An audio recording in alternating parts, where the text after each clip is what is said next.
called CinemaCast. I'm Kyle. And I'm Cody. Yeah.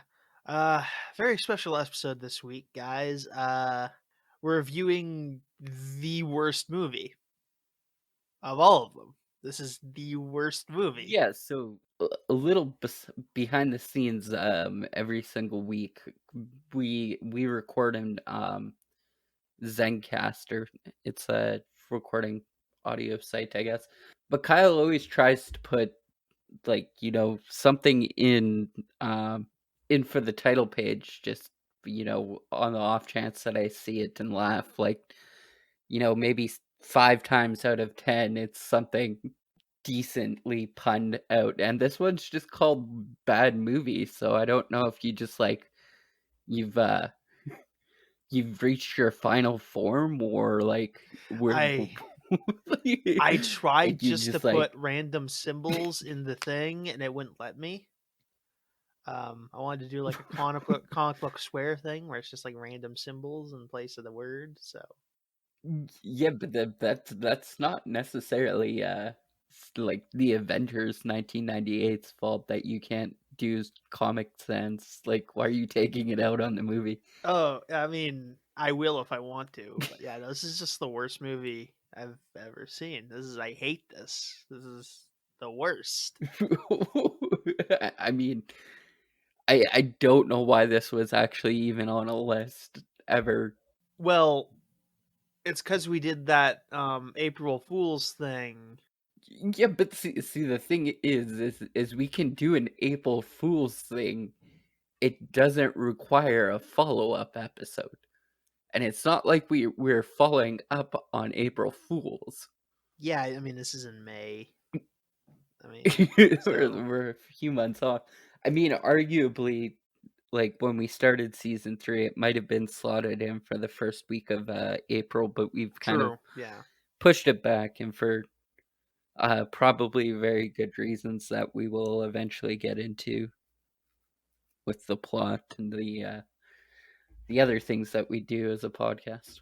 Yeah, no, it's just I hated every minute of this. Like I don't know who they were trying to pander to, like the worldwide British. It's I can't see it even. Europeans. It's like I don't know. It's okay. So let's talk about what we're talking about because people are confused. So there in the 60s was a TV show on the BBC called The Avengers. It's not named after the superhero team. It actually predates the team by a couple years or a few years. And neither are named after each other. It just happened in like separate circumstances. I don't think BBC was even airing in the States at the time. Yeah, so it was semi-popular. It ran for like 6 seasons. They even did a new Avengers spin-off show in the following decade, and just never did much else with it until they did this movie in 1998.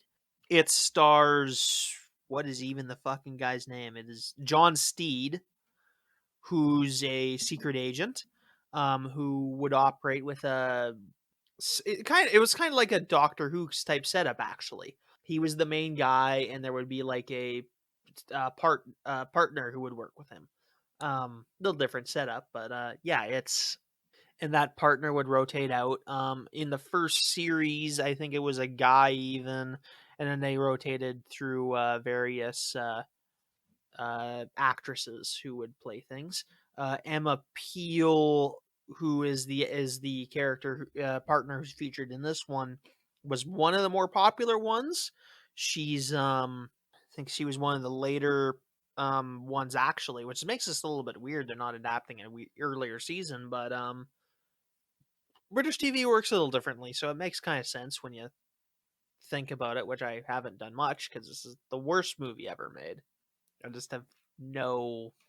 Which is weird. This is Warner Bros, right? Yeah, Warner Brothers made this produced this movie. Well, isn't that notoriously an American film company? Oh yeah. I think the Doctor Who movie. What I'm saying, yeah, I think the Doctor Who movie is produced by Americans too. To be fair, sure, but like Doctor Who has like received a cult following in and among the states. Yeah. This hasn't really. I don't know if this ever. No. Yeah, There are people who caught remember on. it fondly, as far as I can tell. It's just not like something that's. I think it really loses that Google search history to the superhero team. Also, there's also another big British secret agent in James Bond, who's actually owned by Sony, so that's another thing. But yeah, this I was expecting this guy to be at least a little more wholesome than James Bond. He's not. I don't. No, he's not. He's, if anything, depending on the movie you're watching, he's worse.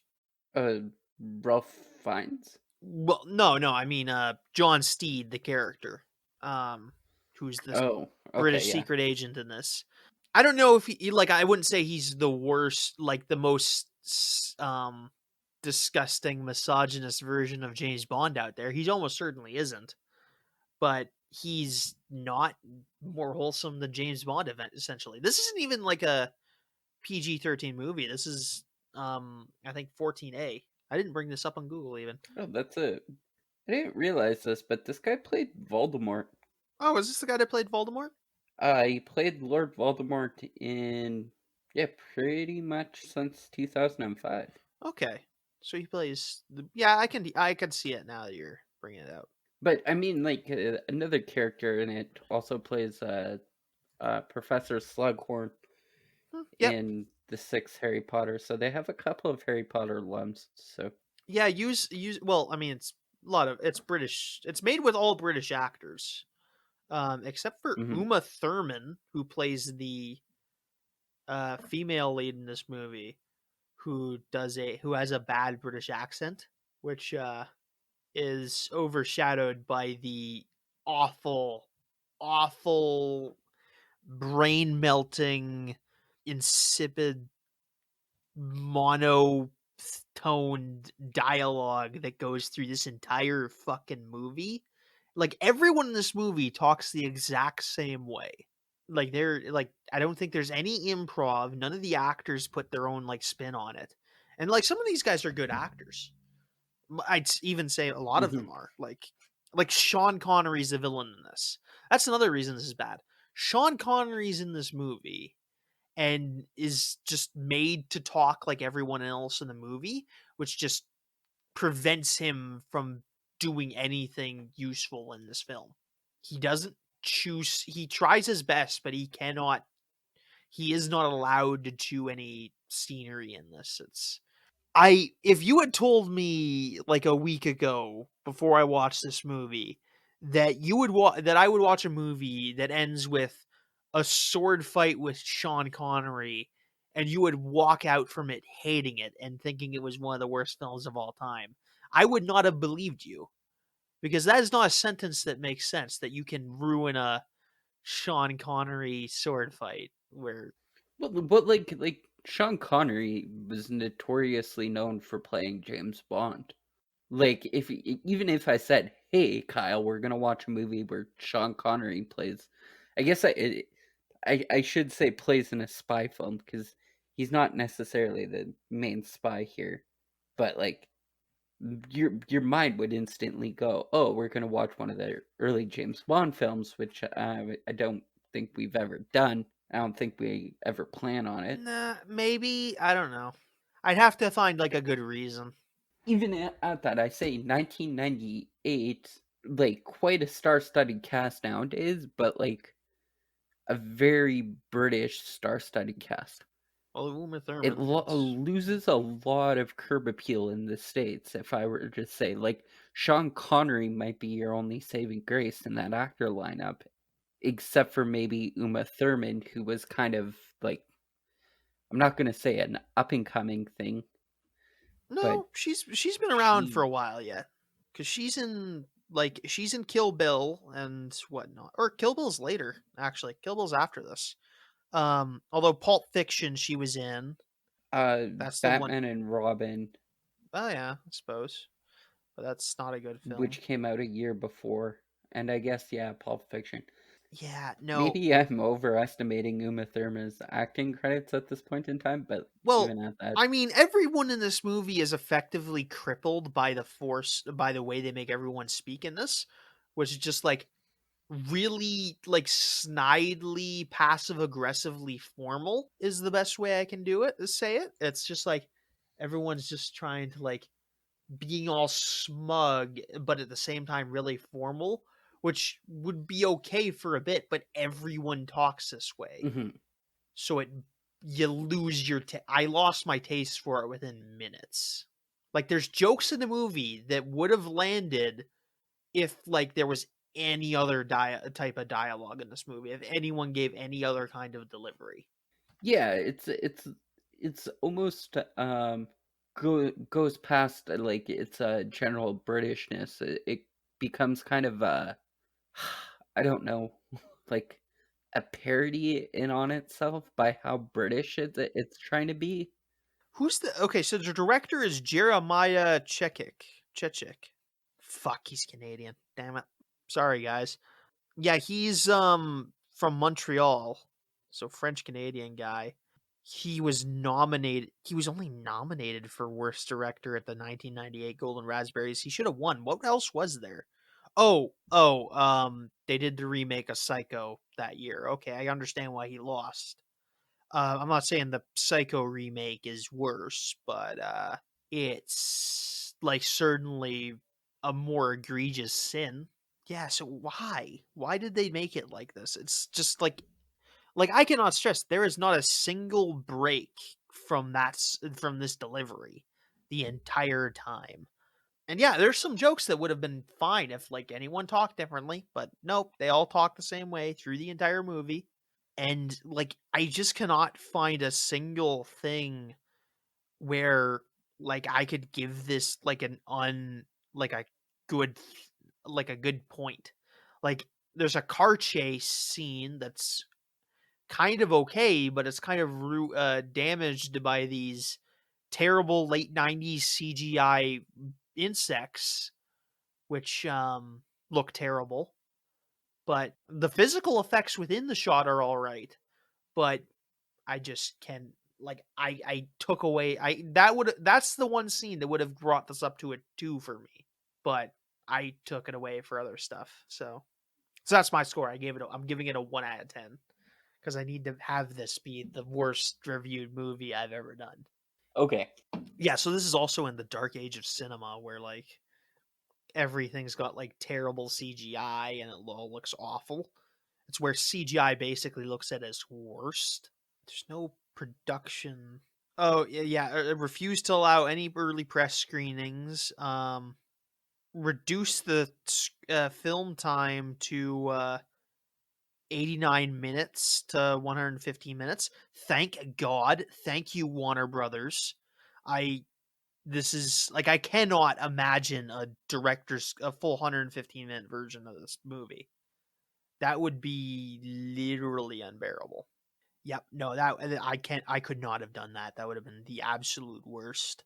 Because it was awful as is. Like so the thing is normally if you say something like they've cut a whole bunch of time off the film, like normally I'd be like, oh well, maybe there's like a better version of this movie somewhere out there. But to be fair, I'm in complete agreement with you. I don't think there was much they left out off of this. Like it just.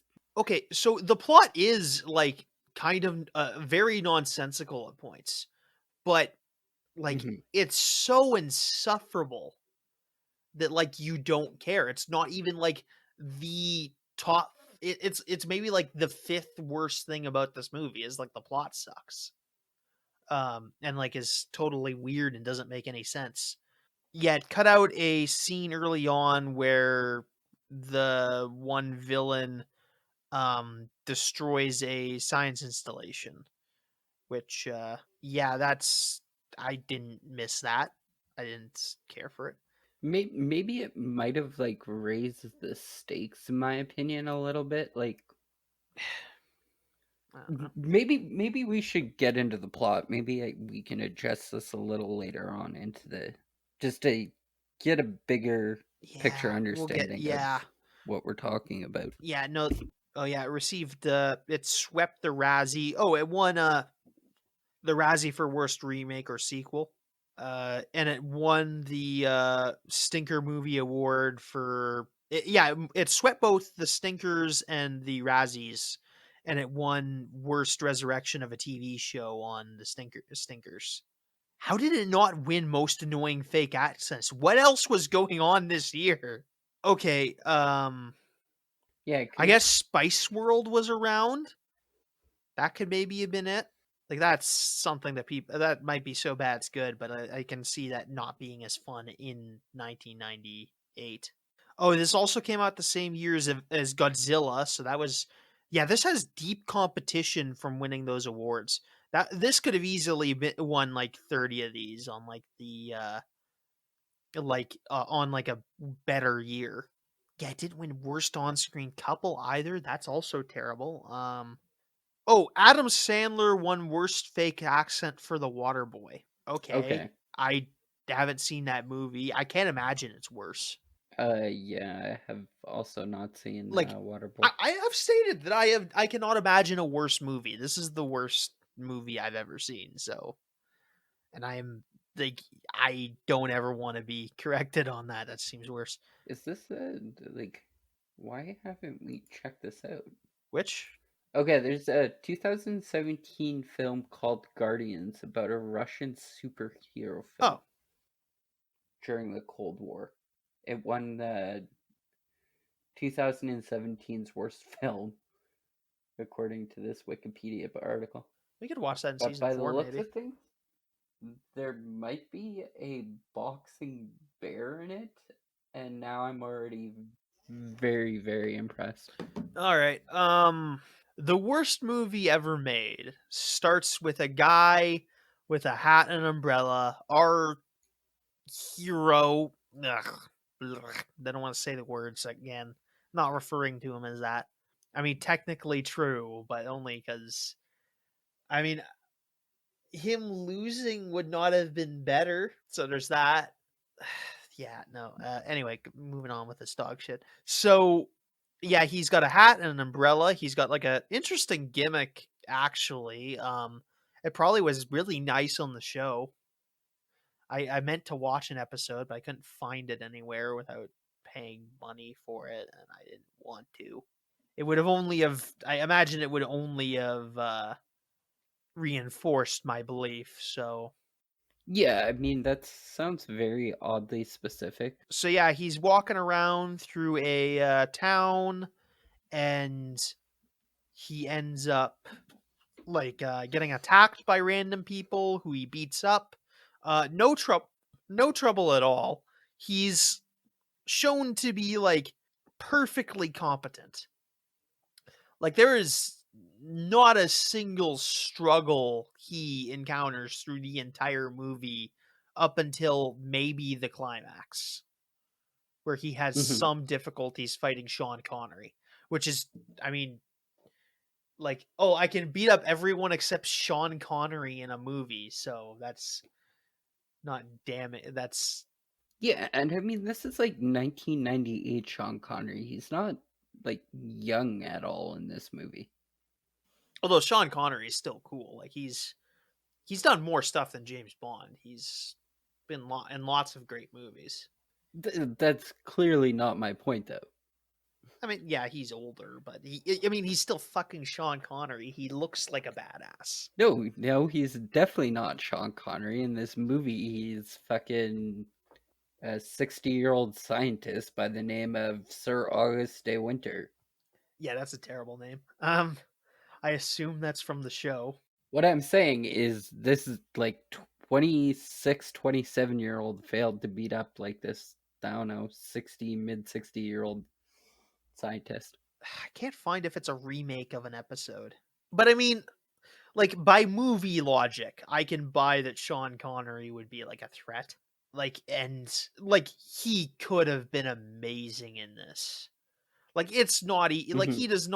he is not even allowed to reach the pinnacle of like so like campy or chewing scenery. He's like forced to be not constrained. That would at least be like an amateur mistake. This is purposely making him in this dog shit cadence where like, oh yes, you must be very, I can't even do an impression. I can't say it right. It's makes me so angry. It is like, watch like 2 minutes of this movie and you'll get how everyone talks through the whole thing. And yeah, he goes through this entire obstacle course, never showing any fear, never showing any struggle. He's just beating people up. Meets up with his boss, who is called Mother, who is a guy in a wheelchair. That is the joke. That Mother is a man. Mhm. And there's also Oh, so Father, earlier, actually, and also there is a father who's a woman. So that's the joke. what I was saying is earlier on in this fight sequence, there's a group of nuns that everybody else in the village has attacked him, and these group of 3 nuns end up don't fighting him at all. And I was like, oh, I thought the nuns were gonna fight him, but can't always get what you want. Yeah, no, it doesn't really seem like a. I don't know. I guess there's a test in there somewhere. I could justify it. I don't want to. I have better things to do with my fucking time. Do you though? I don't know. Anyway, Mother informs him that the weather shield is down, which is a thing the United Kingdom has. It's run by this organization called Prospero, which evidently makes weather shields.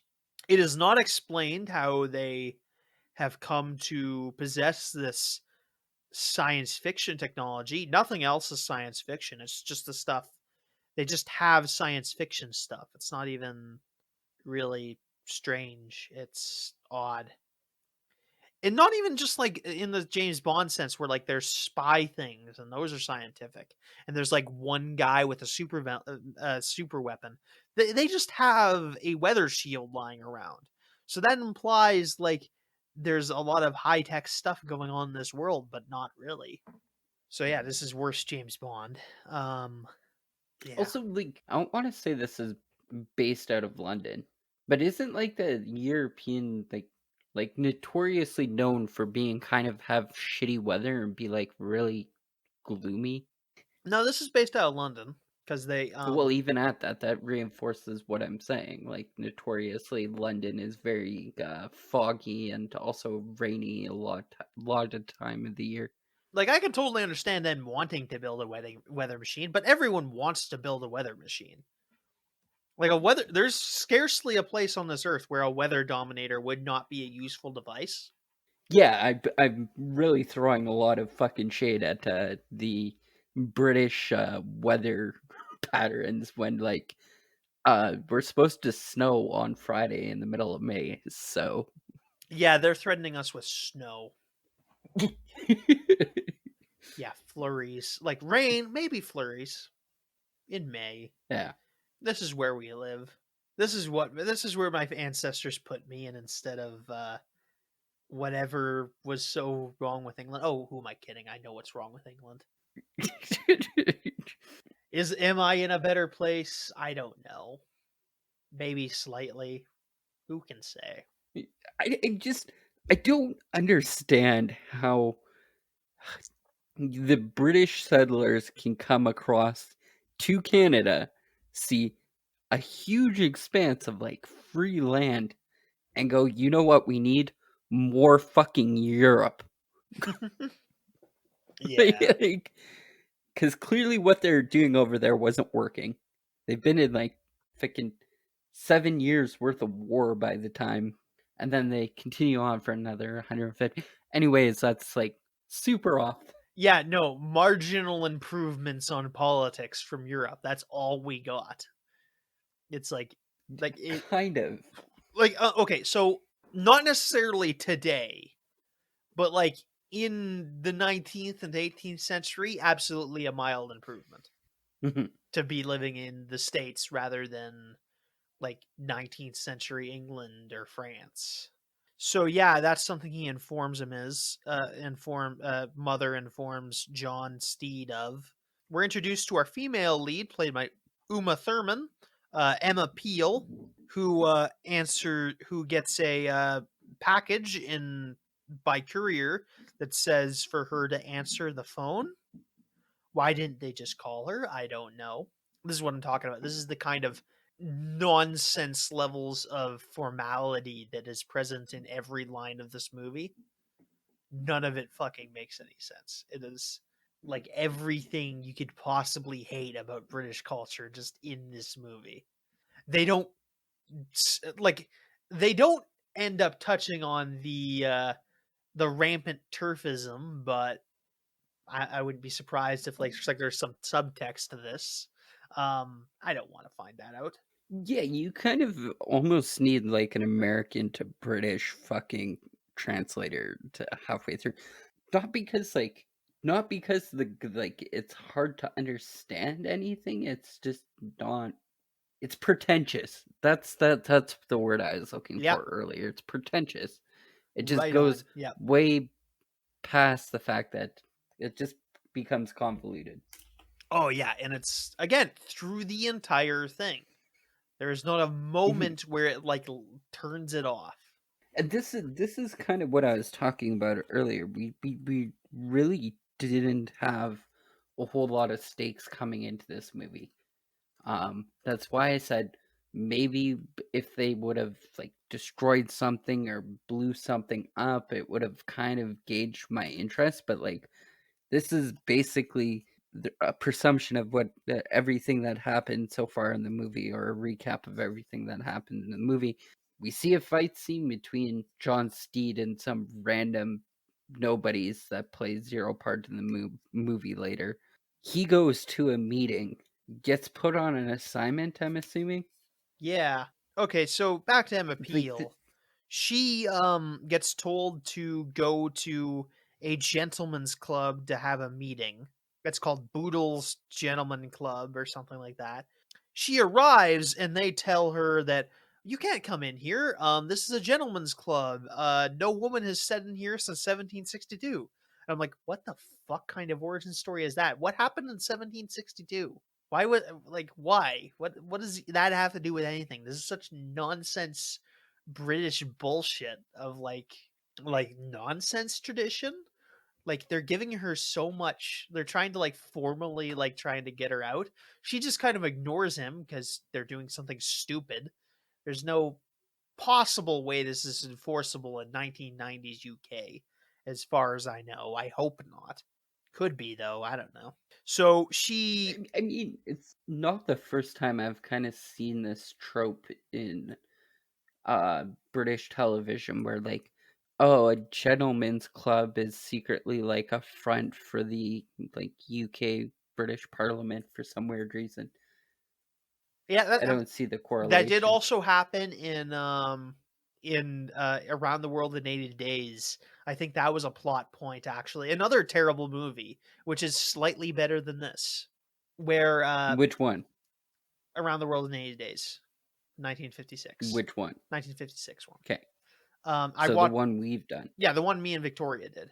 Yes. Like there is a plot point in that where they say if any woman ever steps foot in this gentleman's club, it'll mean the end of the British Empire. And Phileas Fogg brings a woman to the gentleman's club, which is a sign of joy, really. Hmm. So, yeah, so she wanders into where she was told to meet this guy to find a naked John Steed reading a newspaper. This is why I said, this would have been so easy not to do this. So easy to not have him be worse than to be as bad as James Bond, because Yeah.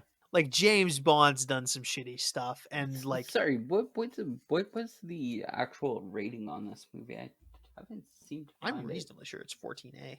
It might be because they dropped the F bomb in it, Yeah, they do. and it has There's an like F bomb. partial nudity. Sam IMDb. I don't know why this is so hard to find. 14A, 14A. according to IMDb. That's a Canadian rating. It's not quite R, but it's above PG-13. for the American listeners who don't know how that is. So yeah, she arrives in this room to find John Steed completely naked. This is blatant sexual harassment. This would absolutely should get you sued your ass off. It's a good night. I think he's not. I guess it's a good thing he's not wearing pants because she could sue them off. That's a better joke than anything in this fucking movie. I wouldn't like pat myself on the back too hard for that. So yeah, I mean, like again, there are James Bonds that aren't this creepy, but it doesn't make him better than James Bond. And also, this colors him for the rest of the movie. Like this does not need to be in here. They could have done literally anything else, and he would not have looked this bad. Yeah. Which is pretty ironic when like there's 89 minutes worth cut out from this movie, and like this is 20 minutes cut out, like, but yeah. Like this is their best version of. Sorry. Well, 20 minutes were cut out. The full length of the movie would have been an hour 15 or 1:15. Okay. Yeah. So even at that, like this was what, like a 5-minute scene, maybe. Yeah. No, just maybe a little like less. even if they had done this in an office, he would not have been Mhm. a sexual harasser, and he would not have been this massive creep, really, because like you cannot look at him for the rest of the movie without knowing he did this and that he is this massive creepy weirdo. She kisses him at the end by the end of this movie, by the way. That's how fucking tone deaf everyone in this fucking movie is. God, it pisses me. I'm not even like laughing. I'm just so pissed off at everything in this movie. This definitely is what I think this is. This scene is definitely my excuse for keeping this at a 1 instead of a 2. Because like to get to a 2 in my mind, if you can get a 2 by having at least one scene that impresses me or like gives me some form of joy. And this movie had that. It had that car chase that was kind of all right. I decided after I watched it that it wasn't so big a deal, that there was some bad CGI in it. I don't think there's any way they could have avoided it, really. I think the studio wouldn't have allowed it. But this, I'm knocking that point off. Yeah. So even with that being said, like you brought up this scene, I'm gonna bring up another scene.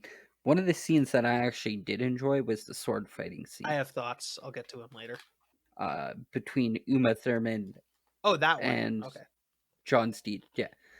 And with that being said, the only reason why I liked it is because it was pretty good sword fighting. Not replicated in but the rest of the movie. was yeah.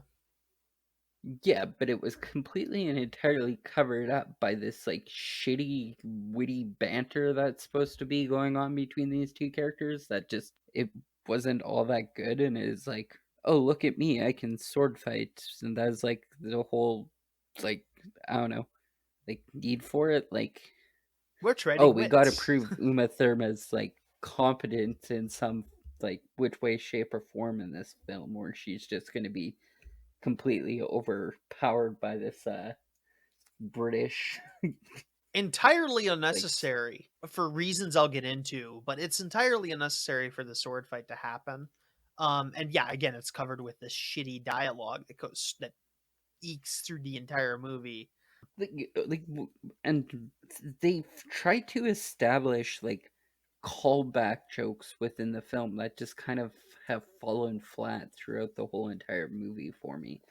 Like one of the things that they've tried to like establish within the sword fighting shot is I think at one point in time, like Uma Thurman corrects John Steed on like, oh, is there a Mr. like Peel or something like that? And she's like, no, it's just Mrs. Peel. And I think they've done it like 2 or 3 times after that point in time, and I'm like, it wasn't very good in the first place. Oh, like, let's why talk are about you that. Trying to like force it. Let's fucking talk about that. Sure. Yeah, so she is Mrs. Emma Peel. She is married. She is a married woman, which makes her kissing John Steed bad. Although the only defense of that is that her backstory is that her husband disappeared in the Amazon after a flying accident. It's never established that he's dead or that he's a plot point. Like, you cannot bring something like that up and not have it interact with the film. Like you can say he died, then then the audience doesn't worry about it. But it also like makes it really weird that like her and Steed have a thing, because she's like not as, I don't know what the protocol is for changing to like when you go back to your maiden name after your husband dies, or if you even bother. But like that, sticking with Mrs. Peel just seems like she's still attached to the guy, or that he might still be alive and that she's holding out hope. So like, why are they falling in love? They don't need to. It's such a awkward fucking aspect of the movie on top of a bunch of other awkward fucking aspects. So like, they don't do anything with it. It's something that's like left in the air to keep the movie more awkward. Anyway, so she gets recruited to help them to help him at the Ministry, which is the spy network of this series. Oh, forgot about this. After he invites her to see him naked, call HR.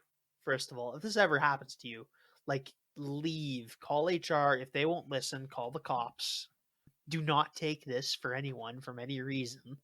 Like, only hesitate to do any of this as if like you're in physical danger, but like get out of there. If any, like, I want to make that perfectly clear. This is not like, anyone who would do that is not a wholesome person you should be hanging around with. But he says this was a test, sort of, and like this established that like, oh yeah, you'll be good for this mission because you break all the rules. And I'm like, that's not demonstrated by this. Like, this is breaking this rule about no women allowed is such like non a rule break. It doesn't even count. It's like, just don't. This isn't like an act of rebellion. You're just silly old men. This is silly that you would even suggest it. It's not establishing she's this renegade. And and the fact that you're bringing up that she's a rule breaker because she went into your no girls allowed club is a damning statement about you than it is about her. Because she probably thought that was a mistake, because she's just like, oh well, okay, I realize women aren't allowed, but I was invited here, so I must be allowed. It makes more sense. And really, you can't enforce this. Is the 90s. You can't possibly have this defensible. I was invited here. You're not going to throw me out. Yeah, but even at that, like, I'd like to point out, like, high level government. True, I guess, but still. You should probably rather be enforcing it to the absolute, or like, I don't know. And regardless, this guy like also this guy brought like a newspaper. Like, why was he just sitting there? Like, John Steed just brought a newspaper to sit in this. Yeah, I mean, I get the newspaper. I can like at least understand the wanting to like read a newspaper while you sauna. That's weird. This is a sauna room and he's brought in a newspaper in retrospect. Like, that newspaper should be soggy as shit. Yeah. Or is this just a changing room? What the fuck? I don't know. It's still creepy to the extent that, like, yeah. Like if your purpose is to like get naked in front of her, like, why did you even bring the newspaper? But like, if you're going for some level of modesty, you brought the newspaper to cover yourself with, then why do this in the first place? Like, and also, like, I'll add, this is why he's kind of worse than some versions of Bond. Bond in universe has charisma. Like women would want to sleep with James Bond. This is just something this guy is doing to be a creep. Like, if James Bond were to expose himself to a woman, it would be like to like one of the Bond girl like 2/3 of the way through the movie, not to like right off the bat. And at least not on purpose like this, or at least like not like a blatant setup. Okay, like John, like out of like metatextually, James Bond does creepy shit, but like in universe, he's supposed to be a stud. This is not true of John Steed. John Steed is clearly just demonstrating that he is a fucking creep. Not really depending James Bond there either. I'm just pointing it out that, like, this is bad and dumb. I'm not even past the first page. This is sad. So, yeah, they bring Emma back to the Ministry, where they reveal a security camera showing Emma blowing up the weather shield at Prospero. And they've brought her here to prove her innocence. Okay, this doesn't make any fucking sense. Because, like, okay, you know something. The Ministry clearly must know something here, because otherwise, why would you trust this woman? Like, she must have an alibi or something, right? Because otherwise, this doesn't make any fucking sense. Because otherwise, you're just breaking down her door and interrogating her, which would make more sense. Because then you could have that scene, and she could be on the run. But no, we didn't think this through at all. And if she has an alibi, why does she need to prove her innocence? Like, this is not, like, how do you make this more coherent with another 20 minutes of footage? No, this requires a complete rewrite. It's a hot mess. Yeah. I'll tell you it that much. But like, just I don't know. I'm not gonna try and fix this because I don't think it's very worthy of trying to fix. Right? Like, just reform it from literally the top Yeah. down. Like, that's the best way to try and fix this. But like, I don't even know. I have like not even You need to rewrite a third of the movie. 1/100th or 1/1000th of the budget that this movie cost to make. So yeah, no, like, you need to rewrite a third of the movie. That's just it. Mm-hmm. Which is really ironic because you brought up earlier that like you wanted to see like the 1960s version for like some form of context. Well, what I'm saying is like you would think that like a 1960s version of this TV show would be like the worst thing imaginable. I could imagine it being cheesier, which would maybe make it easier to swallow. This isn't cheesy. This is just smarmy. Mm-hmm. Yeah. Okay. Yeah, I see what you're saying. Yeah, because it'd be like there's points in this where it's kind of silly-ish.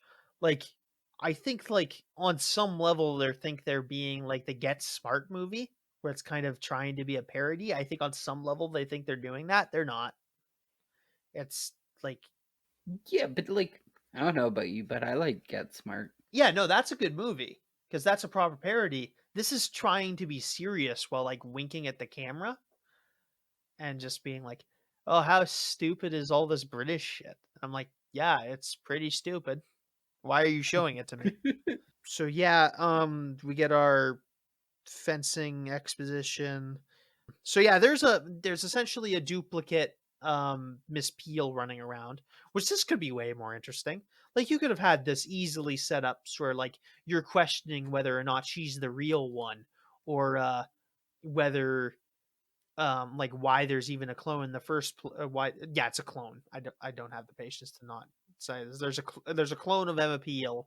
Like, why? I don't know. Why they're framing her, I don't know. It just doesn't make much sense. It's like, what, are you trying to red herring her? Are you trying to get her this pinned on her? Which, no, that's not going to work. Really, probably not.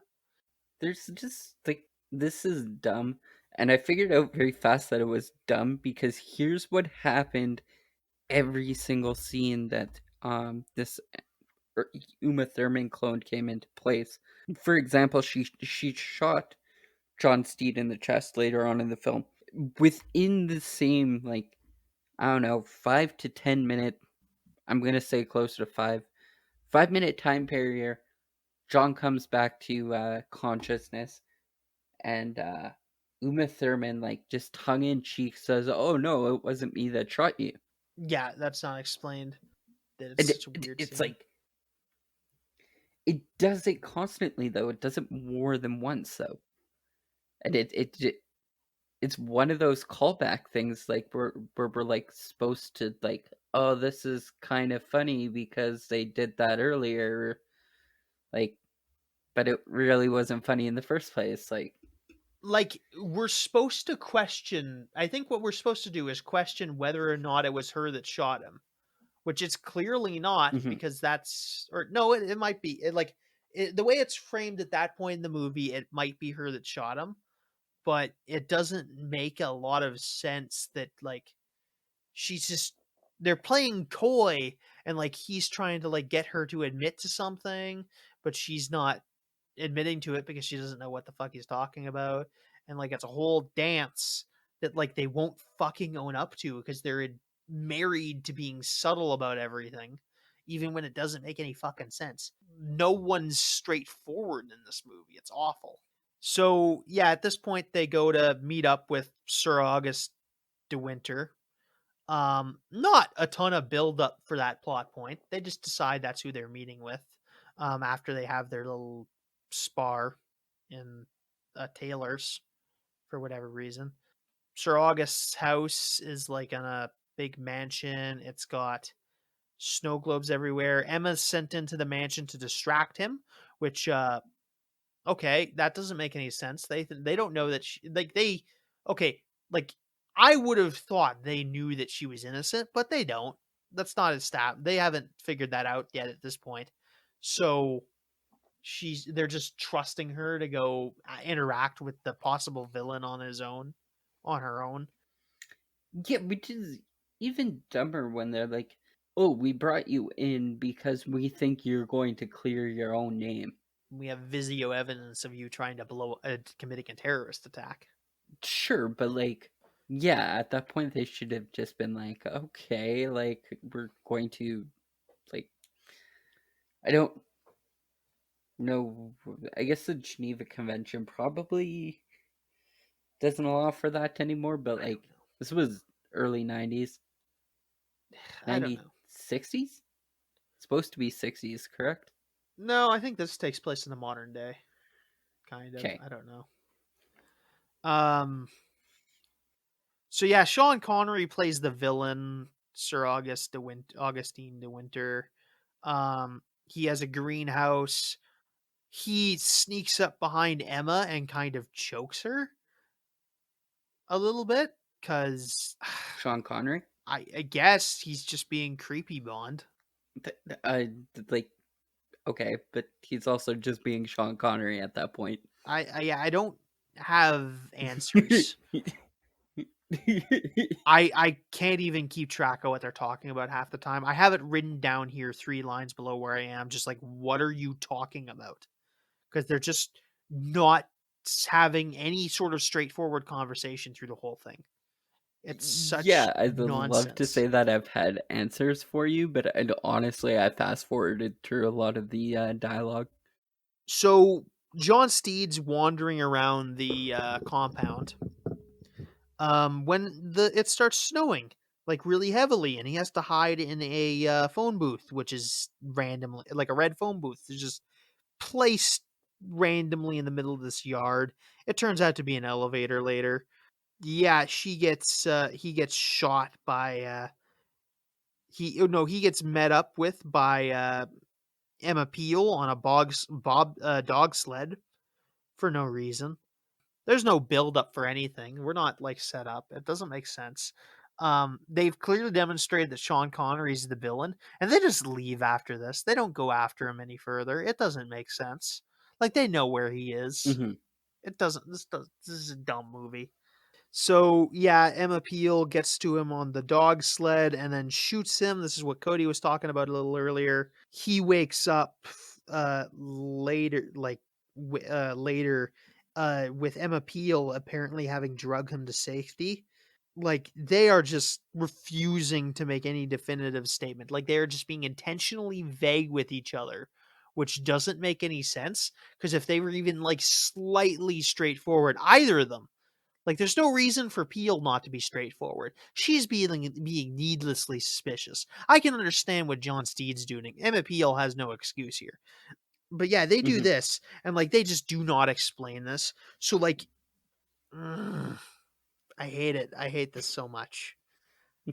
Uh, so we do not confirm that she's not the bad guy. So he just might be working with the villain. Although he claims to have seen the other one. I don't know. I'm flipping the pages. My pages are weird. I don't know. Oh, also, another reason why this is fucking doesn't make any sense. DeWinter let her leave. He let Peel just walk away. No incident. Doesn't make any fucking sense. So that's really fucking suspicious. This could have been an easy fake out and they refused to do it. Mm-hmm. Like, this is like a classic spy trope too, and they're Yeah. just like, yeah, so you want a spy movie, and we're not gonna give you any of that. Also, his car makes tea, and that's the most British thing I've ever fucking heard, and I'm really upset about it still. British Batmobile. I wouldn't call it a Batmobile though. What's hold on. It has I got a joke. no bats. Oh, it's just the Cricket Batmobile. That's not any better. I'm not trying to make it better. Okay, That's well, swiftly becoming my catchphrase now. I like that. it's They've somehow gotten the idea to go check out this place called Wonderland Weather, which is low key or high key a commercial weather machine company. I have no idea which. This doesn't make sense. I don't know what the fucking deal with this thing is. He's being all cute. It's just like, hey, I'm trying to keep my rose bushes warm during the winter in order to have better roses. And they set him up to get information about that, and then they steal stuff, and like, what the fuck? I don't get it. So, okay, this is another fucking thing. I got confused because it just said bears take off head, and I didn't know what it was talking about because I forgot about this point in the movie. It's been a few days. So we cut to a scene with a bunch of guys in bear costumes, like big cartoon carnival bear costumes, just in sort of a board meeting that Sean Connery is leading, and they're all dressed as like multicolored bears, like in fursuits. yeah. So I think that's how every board meeting should go from now on. Ugh. Like, Ugh. not even like evil board meetings, like just every Ugh. staff meeting and like forever I don't like this till the end furry. of time should just I don't like be this done furry in like nonsense. This is over the yeah. I'm not necessarily saying like furries oh, per I se. these guys are I, furries definitely because they're just rich d- weirdos who are definitely being rich weirdos here. not every rich person that well, I mean, maybe yeah, goes past anything at this. Like, this isn't even like maybe it was a like acknowledged somewhere in like the TV series where like maybe something like this happened, but like for anybody who's never seen that TV series, like maybe this is super out of place. But even if somebody has seen that TV series, like who are you like trying to target this towards? If you even can, because some of this shit might be lost episodes for all I know. Like BBC was not good at archiving back in the '60s. Some of this shit could be lost. This came out in 1994, and this TV series ran for 6 years. So theoretically, like your target audience is anybody in the early 40s or Old early British late people. 30s, Yeah, like or yeah, late people in their British people 50s.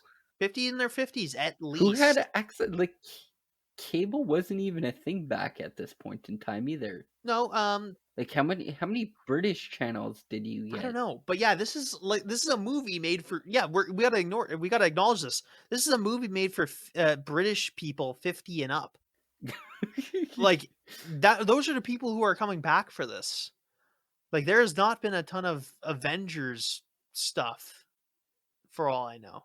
So like what the fuck? Honestly, I hate market research, but I mean, if this is what it needed to do to like avoid having more movies like this, I honestly do way more fucking market research. All the market fucking research you need. because your target audience is not being. So Sean Connery's in a black bear suit. He takes off his head because all the people in the board meeting would know who he is. He knows who they are, but they're not supposed to know each other, essentially. Which actually, on paper, makes sense. It's just done in a very silly way. Also, like, I don't know how to break this to you, but Sean Connery has like a very iconic voice. True. I mean, in Like, universe, it wouldn't be. how many? Yeah. Okay, but like, how many? I guess it's Britain, and maybe that's kind of like the separation there.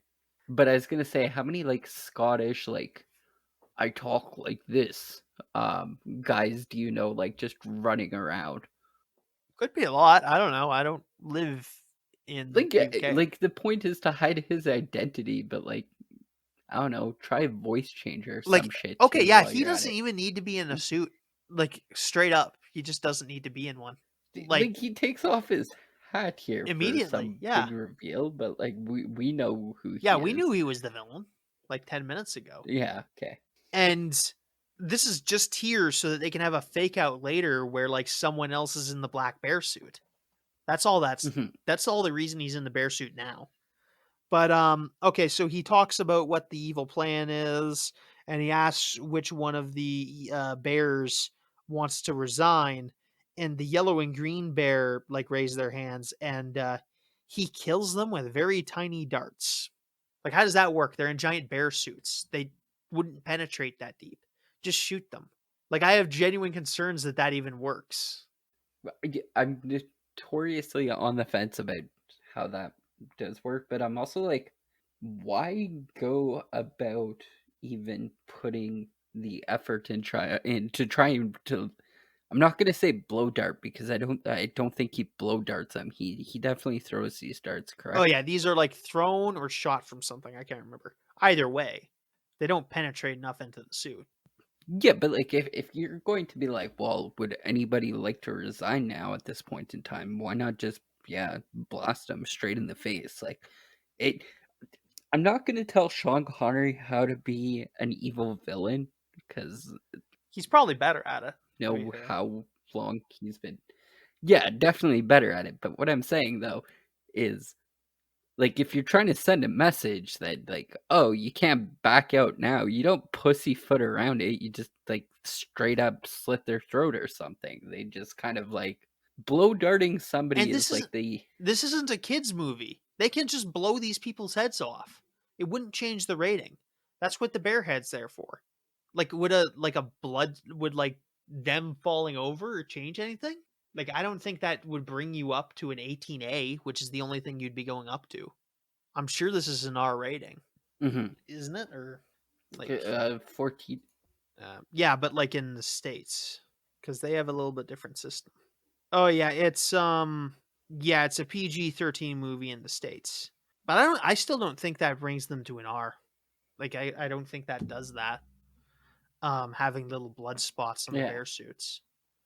I'm certain you can do that effectively without the silly darts. So yeah, they're essentially going to use the weather machine to do some stuff. Steed and Peel wander into the room to find the dead bear people. It turns out they're both Prospero execs, who Peel identifies. Steed beats up a bunch of goons who leave behind a map for him to follow. I don't think that matters much. They know where he's operating. Peel ends up chasing the black bear suit for a while, and it turns out the other Emma's in the bear suit. They fight. It's not a plot twist. They need to start talking normal. That's not a particular to this scene, but just in general. I mean, just normal for British people too. This isn't normal speech at all by any metric. So yeah, now Steed shows up and does see both of them. Did we actually talk about the August to Winter's plan here? He plans to threaten the UK with a weather machine to get stuff. Yeah, so he just blackmails the government. As you do with Weather Dominator. I'm pretty sure that's the same thing that Cobra was going to do in G.I. Joe. Yeah, but like, And that was the more sensical plot. And I'll remind you, that plot with the Weather Dominator involves them having an impromptu hockey game to like grab one of the Weather Dominator parts. They shot at it. That's a plot in that movie. I'd rather watch that. Can we watch G.I. Joe instead? Can we just watch the G.I. Joe Weather Dominator arc instead? Which G.I. Joe was that? The 80s. It's in the 80s cartoon. Oh, okay, so that's not... No, it's not one of the movies. Any of the remakes. No, we can't just stop what we're doing and watch 6 hours of a G.I.G. cartoon arc. Yeah, I don't know how long the arc is, actually. It could be just 2 episodes. So, yeah, they don't name De Winter to Mother, by the way. That's just a weird thing that happens. They discuss what's happening while playing a game of chess. Oh, yeah, Father's working with De Winter. We get a scene where they interact. Father's apparently the one who knows how to clone people, too. We get our car chase scene, which is actually one of the probably the best scene in the movie. The physical car chasing seems all right, but they're followed around by these stupid CGI robot bees, which are destroyed pretty easily. They end up getting saved by this old woman with a Tommy gun named Alice, who would be cool in any other movie. Yeah, she is the best character in the movie. Why don't? Okay. Like, you had to roll it back there for a second, because she's almost competent. She gets close at points. She almost kills the bad guy by herself later in the movie. So she gets away, helps them get away. Everything in this movie is too easy for them, by the way. They haven't struggled at all. They go to meet in the middle of a the Medj Mage, which they split up in, which is dumb. It turns out badly. Emma falls in a hole. What happens next? Steed has an interaction with fake Emma. Yeah, so he gets beat up by clone Emma. He gets left alive for some reason because the villain is incompetent in this. They do not kill him for no reason several times. Alice finds Steed and they go to the mansion. De Winter has like a really uncomfortable scene where he's forcing Emma to dance with him. It's very rapey. I don't like it. This is the classic James Bond stuff we've all been missing. So Alice shows up at the mansion, puts a gun to De Winter's head. She gets bonked on the head, I think. Yeah, she gets bonked on the head. She gets left alive for reasons. Doesn't make much sense. Emma's drugged in the mansion. She's walking through some magic stairs. This doesn't make much sense. I'm sorry, it doesn't. Doesn't make much sense in context. So there's magic stairs for no reason that she runs on. Like literally she tries and like breaks a mirror to see if she's going through the same room again, and she is. This isn't explained. It doesn't make much sense. Like, what is even the point of that? She manages to like get a hold of Steed through a wall, and she jumps through a mirror, which is apparently a window, and meets up with Steed again. It's really weird when your master like hideout is completely destroyed by bad contracting. Yeah, that seems like weird. You would think that if like you're trying to set up like an unescapable magic, and that window doesn't make any sense because it's clearly just a mirror put into a window frame. Because like the outside of the window is black, so it's not even like a one-way mirror. Mm-hmm. So it doesn't make sense. Father and mother at rest Peel at this point because they've come to a conclusion. I don't know. So Peel's in custody. Steed goes to interact with the archives of the ministry with an invisible man who's played by the original John Steed in a cameo. This is just out of nowhere. There's just a random invisible man. Thankfully, it's not the real Invisible Man from the books or the League of Extraordinary Gentlemen. I would hate to have another rapist in this movie. Yeah, so Peel's in a straitjacket. She gets knocked out. Father and the Peel clone take her into a random weather balloon, which doesn't do anything. Doesn't make any sense. Father was apparently the one who cloned Peel for no explained reason. So Peel gets out of manages to try to escape. She climbs onto the top of the balloon and starts pulling cords so that the balloon doesn't gain altitude, and it just flies into a sign for Wonderland weather and killing Father and the clone. At this point, we get another scene which could have been very awesome. It involves Sean Connery going before apparently the UN. I don't know how that works. He could have just went before Parliament. That would have been equally cool. So he barges in. He's got his weather machine causing a blizzard over London at this point. So he barges in full kilt and other Scottish regalia and threatens the British Parliament, which you could have so easily made that awesome.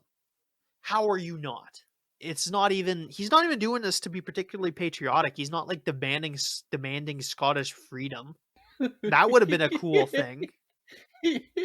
But then again, that would have made us cheer for the villain. So I think if there was some like Braveheart aspect of this movie, it would make it like 100% better.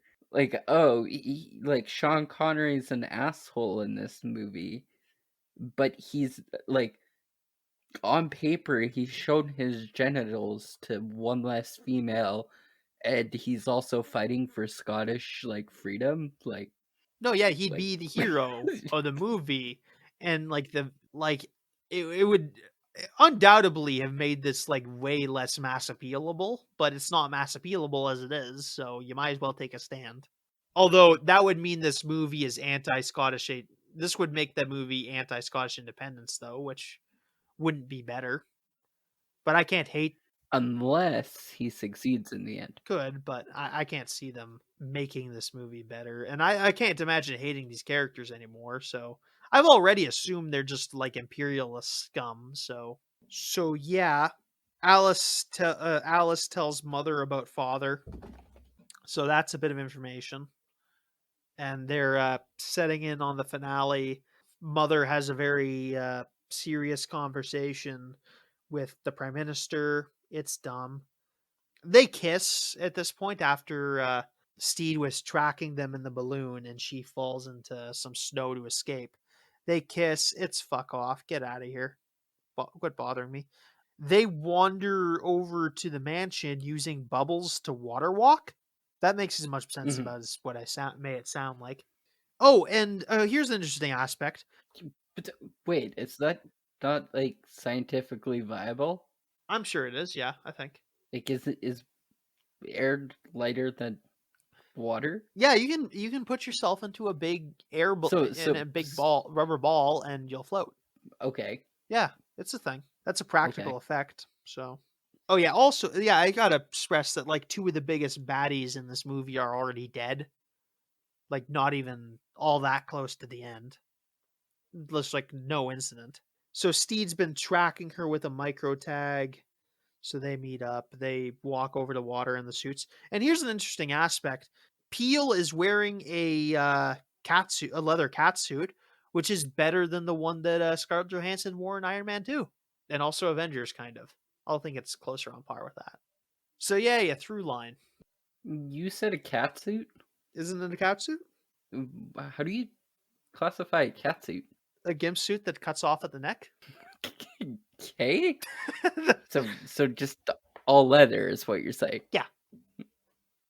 Like if you would have said Catwoman suit, I would have gotten what you meant. Yeah, but she like, wears a you're cat just like, suit. yeah, it's a cat suit. Yeah, Catwoman No, wears a cat suit. Catwoman suit. Yeah, Catwoman wears a cat suit. No, Catwoman wears a Catwoman suit. Yeah, which is a cat suit. Okay, so if you say the term cat suit Do you think somebody's going to picture like Catwoman? Yeah, you could. Or do Cat. you think Yeah. somebody's going to picture a like anywhere between a 5 foot tall or 6 foot tall person in a cat suit? Like you mean like in terms of a like furry cat Have suit? you seen the movie Cats? Yes. No. Yes, I know so about that it. is exactly what I pictured, and I'm trying to figure out at what point in time in this movie did Uma Thurman wear a fucking cat suit? But She does not wear a cat well, suit. no, the dictionary definition of a cat suit is like what Catwoman wears or what Black Widow wears in the Marvel movies. Those are cat suits. According to who? Google cat suit. Okay, but I'll do it with you. I don't. Yeah. See? Cat suit. Okay, Yeah. See? Cat suit. my vast. Okay, but like also there's a picture of a cat in a suit, so my point still stands. This is silly. Anyway. But yeah, that's my point is it's a better cat suit than the one that Scarlett Johansson wears in Iron Man 2, Um. which is interesting. Okay, I'm not going down this rabbit hole any further. Fair enough. So they wander around. They find the pink bear dead. He was another Prosecco guy or Prospero. Prosecco is a type of sparkling wine, sort of dry. Anyway, they go to the phone booth. Oh, I'm thinking of prosciutto. What's prosciutto? It's like it's like fancy cut meat. Oh, yeah. Prospero is a guy, I think. Okay, he's a character in The Tempest. Think I vaguely knew that somehow. Yeah, okay, that's why they're called that. I didn't bother looking. I thought it was a play on the word prospect, but Nope. Yeah, Prospero is a character in The Tempest. Shakespeare play, for those who don't know. So they use the phone booth to get into De Winter's lair. No idea how they know how to get in. They the windows into this staircase down there shatter, and John Steed makes use of his umbrella, which is kind of cute. Wish I would have had more stuff like that. That'd have been interesting. So they split up. Peel is going to go after the weather machine, which she apparently knows how to disarm, and then John Steed goes in to beat up De Winter. Peel has to fight the main goon. Probably could have had to fight Father or something, or her clone. That would have been a good place to put this in. But she does a bit of a zipline fight. It's very boring to watch. okay. So first of all, this is played by Eddie Izzard, who's like huge British comedian and done some movies. I can't think of anything off the top except for Across the Universe, which is more recent than anything. He has one line in the whole entire movie, correct? I think he says a few. He has like single lines like scattered throughout, I think, but still. One of your biggest like headliners has like one-liners. That's kind of awful. Yeah, no, he's not very well utilized in this.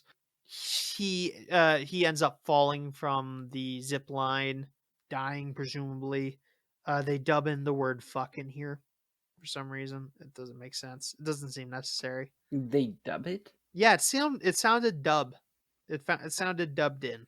I mean, I think you might be correct. Oh, then we do get some cooler blizzard effects all bunched together in one scene, which is the wrong way of doing this.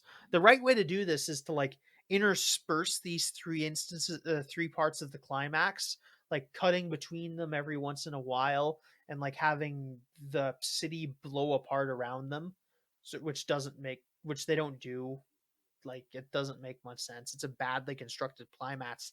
They just do one. They bunch Peel's thing into one scene. They do Steve's thing in one scene, and they do a bunch of the blizzard effects in one scene, which they just undermine their whole point. Then they do the sword fight between Steed and De Winter.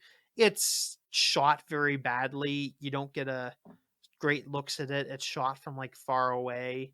It's Also, like, isn't it like on a platform overlooking like a waterfall or something? yeah, which should make it better, but it doesn't.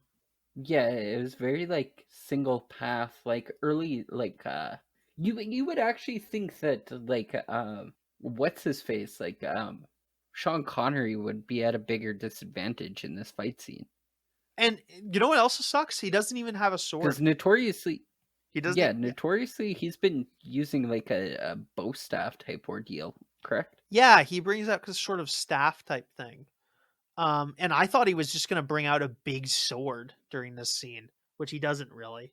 He just has kind of like a staff spear thing, which For somebody who like notoriously got like his start in a sword fighting movie, you'd think you'd be like, oh yeah, Sean Connery with a sword. That's like almost iconic.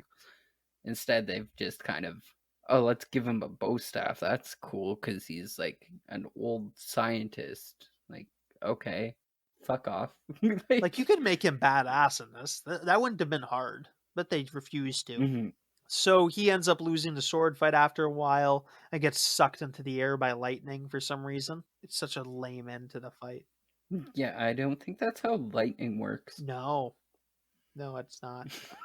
After Peel shuts down the weather machine, she jumps down and doing a high dive, which starts an auto destruct, which doesn't make a lot of sense. Why didn't the weather machine just blow up when she did the high dive? That'd have been way cooler. Yeah, so like Uma Thurman here though like has a way about diffusing bombs that is very much so my opinion if I was ever stuck in the same situation that she was in. Like according to everything else, she knows how to defuse this bomb, but the way that she said it when she diffuses this bomb, it was kind of like, well, if this doesn't work, we're all kind of fucked and then it's nobody's problem anymore, right? So like that's kind of my take on it. Like if I was ever in the situation of having to defuse a bomb where I'm like, oh, it's rather the red wire or the blue wire, I'm just gonna cut one and like hope for the best, right? Yeah. To escape the auto destruct sequence, they hide in Sean Connery's evil orb control center thing, and that allows them to survive the base falling in on them. There's 5 minutes left in the movie. It's dumb, unnecessary. They just like meet up with mother, and have like a scene. It's dumb. I don't like it. Uh, fuck. Why is this bad? Like, why? Well, would you like a point by point demonstration of like why everything that they've done just kind of doesn't work? Budget Well, is 60 I've already million. Yeah. touched on a lot of that. Like, Yeah, it could have easily been done better. I don't have like a lot of like sympathy for the director here. I don't think this is anyone's fault but their own. Budget was 60 million. It only made 54 million at the box office. So this died a justified death. yeah, and like, here's the thing: I watched this on my phone, so I didn't have the luxury of like headphones, nice headphones. I do have nice headphones, but I didn't want to like pull them off, plug them into my phone, and watch it from there. Kind of little bit annoying. A lot of this, like the acting in it, was so badly done that like I missed a lot of the dialogue, Oh, me too. and so like me being able to go in and rewind it is justifiably like so much better than somebody going in and spending like I don't know 10, 11, probably 20 or $30 in 1998 currency in the to go see this on like a movie night, like just waste of money. I would have been very upset. Mm-hmm. Yeah, So, it um, sucks so bad. it's too pretentious that it kind of loses a lot of what would have made it cool. And with that being said, it's done. Yeah, this strikes me as a film that's made by people who want to pretend to like think they understand British culture very poorly, and yet they got a bunch of British people to go along with it.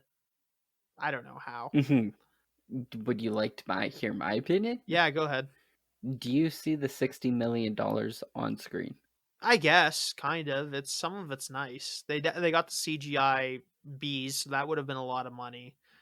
They got the elaborate sets, so I think that's a lot of it. The car I chase. don't think you see a lot of the money on screen. I think you do. To be fair, I think you see a good amount of it, but I don't think you see all of it. And I think that's where a lot of the money went to, was hiring big name pictures and behind it. Well, I think when you go into like detail about what they had to do to create that set for the final act, I think it does you get the money there, because all that stuff has to be made, and like the weather effects, I think it's there. The movie still sucks. I also don't know how much 1998 CGI goes for. It's still expensive. Yeah. What do you give the movie, Cody? Because I've given it a 1. Yeah, I don't think I'm going to give it any higher than a 1 myself. Then the reason before that is because like I want a movie to have stakes, and like the biggest like thing that is it didn't build up to anything. Like it had a climax, but the climax just kind of died. Wasn't exciting. It wasn't cinematic at all in the long run. Like no, yeah, they don't do a lot of work to get the movie going to like a fever pitch at all. I don't think it works pretty good. Also didn't care much for the characters enough to really like care about the ending. No, yeah, they all suck. Like, I hate them all. Yeah, it's probably gonna be on like one of the lowest films we've ever like covered. It's gonna be a while before you find something worse than this. I think. I'm gonna be surprised if I find something that bothers me as much, though. Like this was unpleasant. I was pretty angry through the whole thing, which is hard.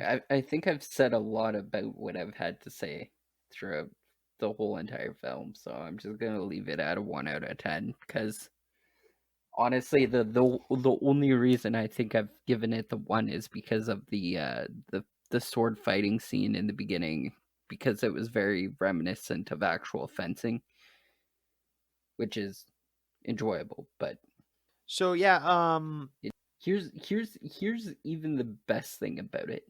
It had the gotcha debated name title. Do you think that's actually why Warner Brothers went in like without doing any market research? Maybe, or test marketing? It could be. It could like, make sense. That's the I don't know that it only reason why I think about it. Yeah, I think that's a lot of the reason anyone remembers it. It's like there's a lot of spy shows that are probably just as good as what this was. And a lot more easier to remember too, probably. I imagine some of these episodes are probably lost. Well, wasn't like Get Smart notoriously like a huge 1970s like powerhouse of a TV show? Like yeah, it was bigger, I think. I want to say something like 11 seasons. I mean, it's like this ran for 8 years. Notoriously, yes, but it ran for 8 years in Britain. Yeah. I'm pretty sure Get Smart was like an American spy movie. True. Spy show, yeah. So yeah, you can follow us on Facebook and Kyle and Cody's called CinemaCast, and that's also the Instagram, that's also the YouTube. Follow the Twitter at KCCCC. Find my Twitter at Lord Brokenshire. Find Cody's Twitch at that Cody Utman. Not Cody Utman. Not Cody Utman. Find his Twitch at that, not Cody Utman. Next week we're doing, I suppose in the second week of June for Pride Month, we're doing Brokeback Mountain. Have you seen that before? No. Oh yeah, enjoy. Yeah. You're not gonna even go through a rewatch? No, I'll rewatch it. I as a rule, I do that. Yeah. Anyway, yeah, see you guys next week. We don't have much else. Bye.